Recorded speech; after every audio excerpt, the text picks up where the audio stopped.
नाज़रीन, अवामी न्यूज़ में खबरन जो सिलसिलो जारी है। इन वक्त असीं तव्हांखे खैबर में खबर ॾींदा हलूं त यूसी शेर मोहम्मद ठोड़ा जे अॻूणे नाज़िम ऐं तर जे अहम शख्सियत सरवरी जमायत जे अॻवाण मीर शबीर हुसैन टालपुर जो टीजो संदुस अबाणे ॻोठ शेर मोहम्मद ठोड़ा में थी गुज़रियो। इन मौके ते आयल मौजूदीन ज़िले मटियारी जे पीपी जे अॻवाण ऐं सरवरी जमायत जे अहम रुकन रज़ाक ॾिनो हेमोपोटो मीडिया सां ॻाल्हाईंदे चयो आहे त मीर शबीर हुसैन टालपुर हिकु बेबाक सचो ऐं बहादुर इंसान हो जंहिं पीपी लाइ हर दौर में वॾियूं कुर्बानियूं ॾिनियूं हुयूं। पाण MRD दौर में सख़्तियूं ॾिठाऊं पर पार्टी सां वफ़ादार रहियो। संदुस ख़ाल सदाई महसूस थींदो ऐं ॿिन आयल मीर आदिल टालपुर इरशाद अली सहो सोहेल सिद्दीकी एजाज अली ऐं तर जे ॿिन मौजूद मरहूम जे पोरनि सां उज़र ख्वाही करे संदुस ईसाल सवाब लाइ दुआऊं घुरियूं वयूं।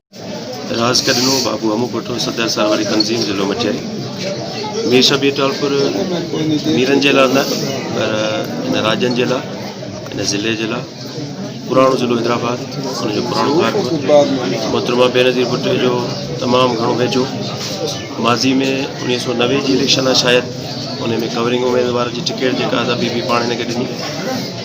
अमीन लाखो ऐं लतीफ़ मंगरे खे बि टिकट ॾियण वारो ही मीर शबीर हुयो। असांजे तलके मचेरी जो जनरल सेक्रेटरी रहियो, डिप्टी जनरल सेक्रेटरी ज़िले हैदराबाद जो रहियो, मखदूम साहबनि जो बि ख़ासि रहियो।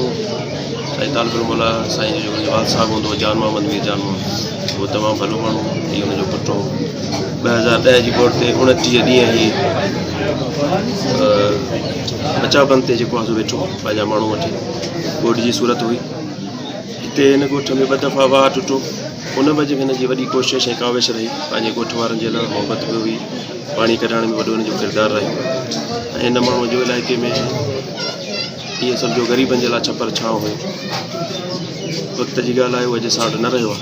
असीं दुआ ॻोयूं त हुन ॻाल्हि असीं जन्नत में जॻहियूं ॾे ऐं मोहबत जो सिलसिलो हिन घर सां हिन मीरनि सां सदाई रहंदो। मज़ीद खबरों और तफसीलात के लिए विजिट करें हमारी वेबसाइट www.awamiNewsHD.com।